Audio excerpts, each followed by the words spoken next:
Hey, this is Mr. Brown Thumb, and believe it or not, this is not my lunch. I'll explain this in a minute. One of my favorite parts of the seed starting season is figuring out and learning all the little tricks there are to starting seeds. And one of my favorite seed starting tricks is seed scarification. Now, seed scarification sounds crazy and scary, but it really just means that you want to take a seed and you want to nick the seed coat a bit. You want to use something like a file or a nail clipper. You just want to make a cut or scar across the seed coat. Here's another seed that would benefit from this. This is a purple hyacinth bean vine.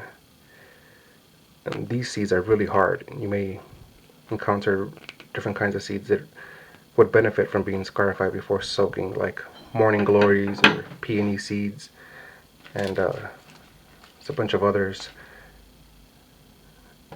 And so after you've scarified them, after you've nicked the seed coat, one of the things that you should do is set them out to soak in water overnight. And this helps the seed absorb water and prepare to germinate. Here I'll show you the difference between a bean vine that was scarified and soaked and one that's still dry. And this will help the germination process, the sprouting process. This also is beneficial for seeds that are wrinkly, like nasturtiums. You don't necessarily have to scratch the seed coat of nasturtiums, but it would help. And then here's another example of the hyacinth bean vines. Now sometimes you may come across seeds that are too small or they're very hard to handle, so you can't grab each one individually with a nail file or clippers and scar up the seed coat.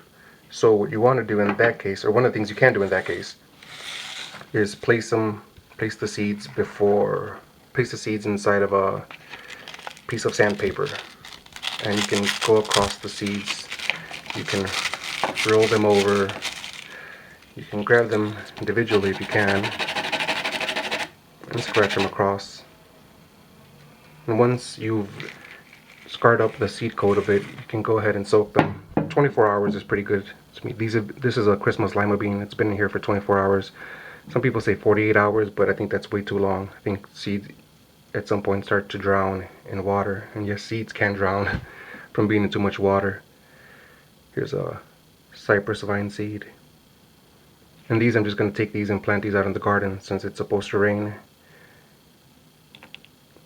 And there you go. Next time you encounter a seed that has a thick seed coat, go ahead and give scarification a try.